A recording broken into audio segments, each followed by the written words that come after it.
Hello lovely Libras, welcome to your 2022 reading with me, the Wellington Witch Lorien.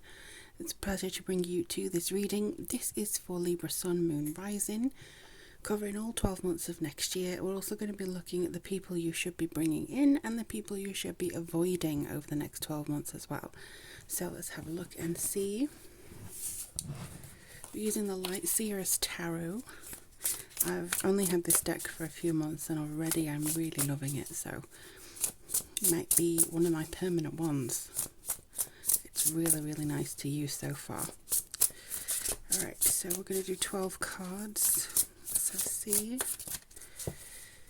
And I've had a few questions. If any of you want a personal reading for the next 12 months, just let me know. The email address is down below. And if you want some Reiki sending your way, you can also contact me on my email address as well. Okay, let's see. Libra. Oops. Oh, nice. Okay. January, February, March, April, May, June, July, August, September, October, November, December. Oh, nice. And at the bottom you have the King of Swords. Very good. Now, if you can't see all of the cards, don't worry, I will be bringing them up to the screen just so you can see them. Let's have a look-see. Okay.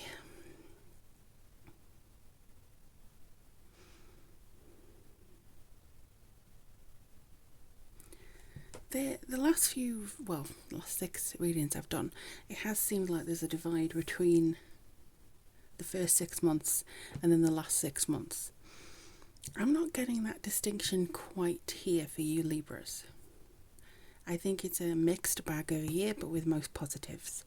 And that's really good to see because I'm Libra rising and I'm also close with a lot of Libras. So knowing the fact that you are going to have a better year, very good to know.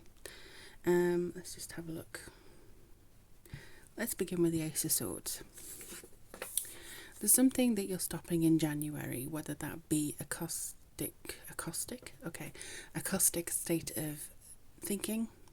There could be something that you really want to get rid of, or there could be some clarity finally coming through as to how to deal with a situation that you've been mulling over for the past either few months or something similar. It's just a clarity of vision, a clarity and understanding as to what you have been through before and what you're going to go through next and how your presence sort of affects the future. So there's something that is happening around January that you're like, okay, I'm going to take this different view or take this clarity and actually use it to make my future or the next month or the next day, even that far ahead, a little bit better. And I'm going to prepare today for what I can do tomorrow, but also live with myself here. It's kind of like I was just walking down to the shop earlier on and I was feeling so calm, and it was different to be out in nature and hearing the birds and just listening to that and being present.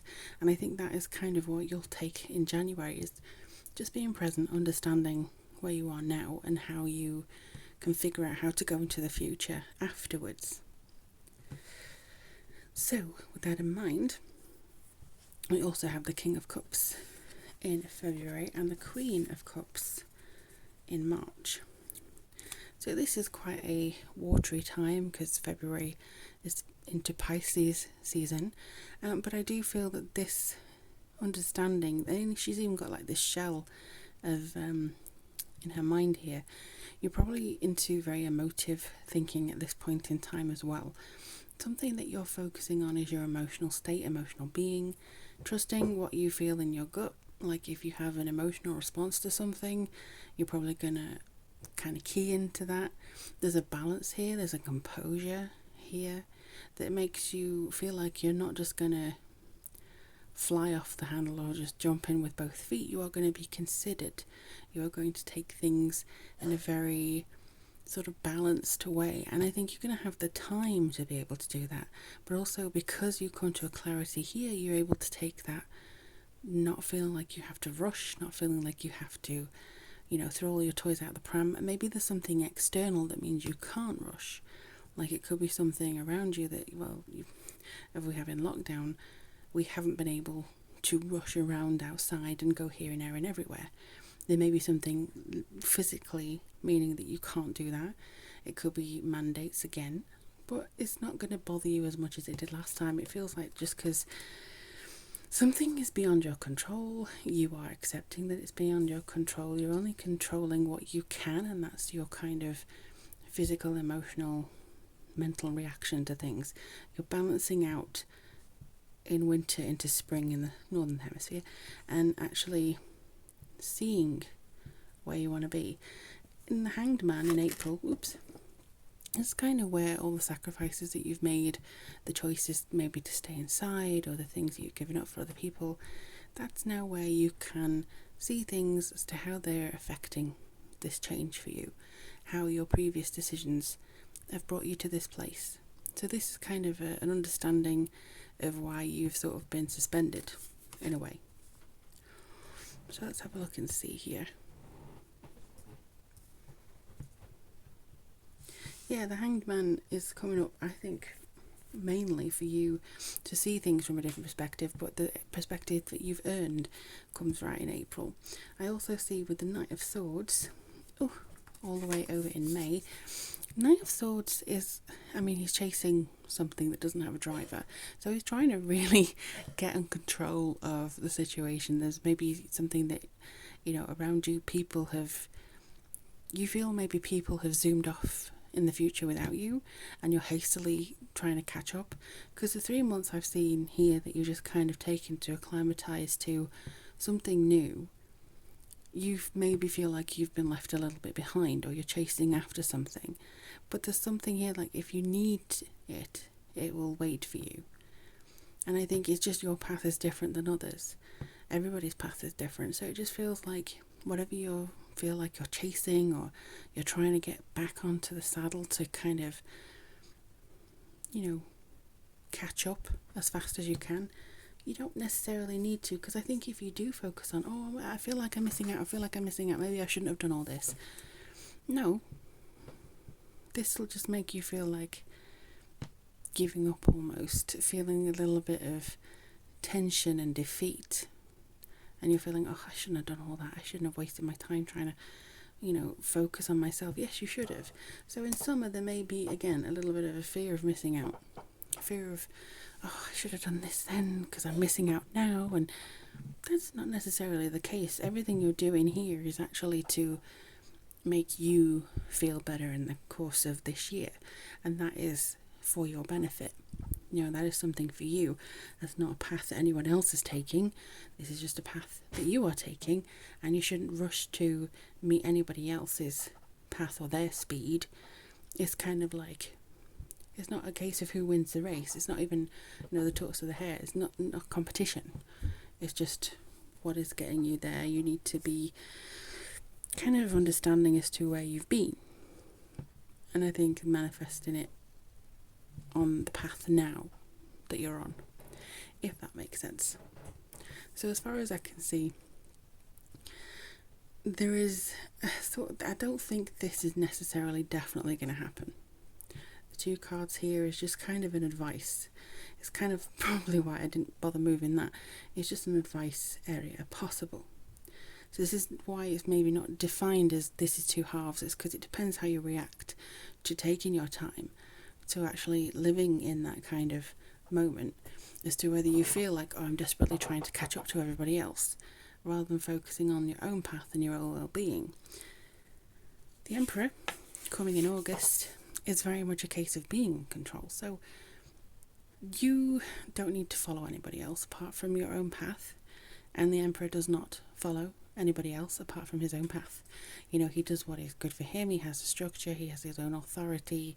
He doesn't necessarily worry about what anybody else is or where they are. Here he's represented by Mars, I believe. So Mars is the planet of action. It's also a kind of planet of strength, but it's also this feeling of needing to go, needing to have this push. And I think that biding your time and waiting for the right moment to react, push, move is much better than clambering and making a mess of things, desperately trying to catch up to everybody else for fear of missing out on something. Whereas if you go off on their path, you'll miss out on what you were meant to have that's much better than what they've got. You know what I mean? I hope so. Then in September, we have the Knight of Cups. Now, for some of you, this may literally be some person in shining armour coming in to be a partner for you. It feels a lot to me like there's a kind of romance here, charming, believing in the impossible, because I know a lot of women believe in the perfect man, and it's almost like we believe in the impossible here. Maybe you think that the person you need, the person you want, is out of reach. This is going to be a month where you'll possibly get some answers that no, that's not the case. The relationship you desire, even if you're in one now, it can morph into something even better. So there's something here around September that feels like it can give you some reward, emotional reward, for everything that you've put into the past 9 months or so. It feels like you're finally getting some sort of reward. And then October. Oh, sorry, this is September, isn't it? This is September. I'm very confused. January, February, March, April, May, June, July. Okay. So that's August, and this is September. Alright, okay. Now, I'm organised now. So this is September, and this is 9 of Cups, so we're going into Libra season, and there's definitely some positivity here. There's a lot of satisfaction, there's a lot of generosity, comfort. What you wish for has been received, and you feel like your cup overfloweth. And isn't that better?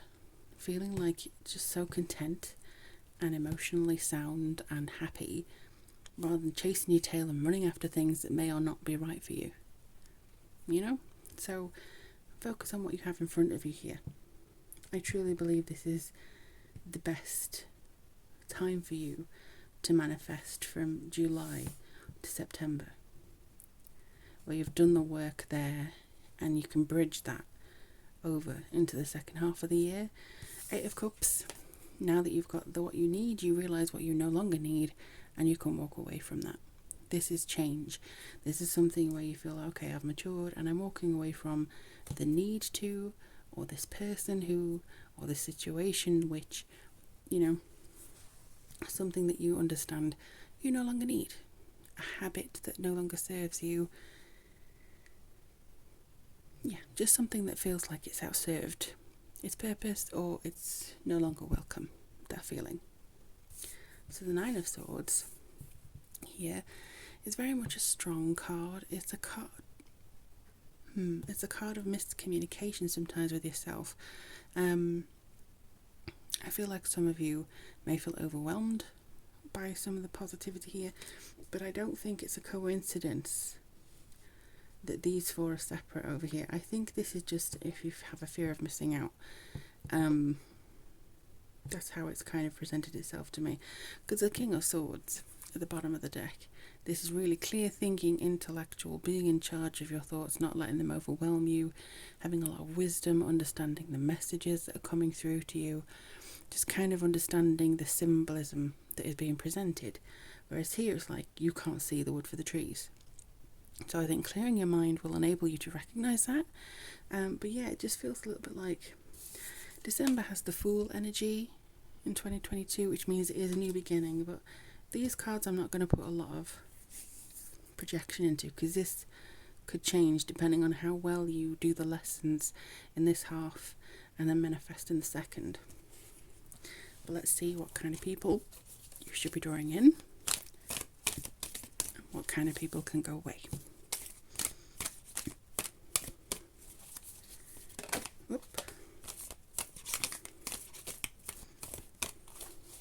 I think this was the people who can go away, because it flipped up after that.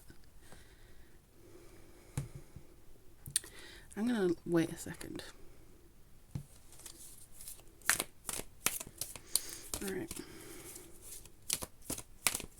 People we should be bringing in. Angels. Okay. People we no longer need. Mediators. Okay. Well, that's actually quite interesting, because Libras are known to be the mediators. negotiating, fairness, strategy, respect for both sides of an argument. So I think basically this could be an element of you as well, but people who just seem to take both sides, they don't really stand for anything, they're not saying yes or no, they're just kind of, well, this can be very frustrating, especially if you want a friend to take your side and they're kind of, well, I see your point, but also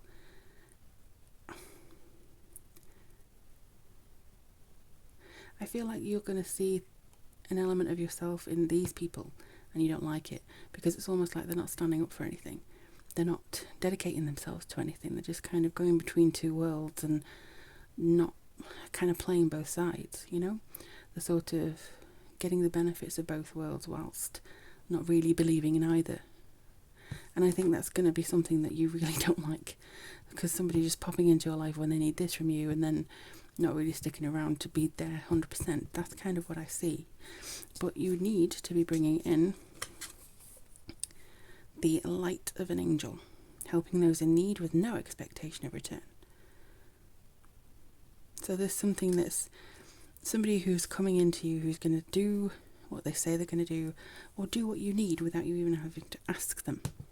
They're just going to know your needs. They're just going to know what you need. And I feel this is you. This is independence based on learning to go it alone, conquering fear of surviving. So this is not following the pack. This is going it alone, being very individual, finding the people who connect to you. Not just having your foot in every single door, you know. It's going, right, I commit to this type of people. I commit to this path. I'm not rushing after anybody else's ideals. I'm going after my own. And that, I think, will give you the contentment that I see due for you in 2022. But I hope this helps you, Libra. Do let me know in the comments below if this did help you. I hope 2022 brings you a lot of what you want to manifest. What is it you want to draw in? Claim it now. And I'll speak to you guys very, very soon. Take care.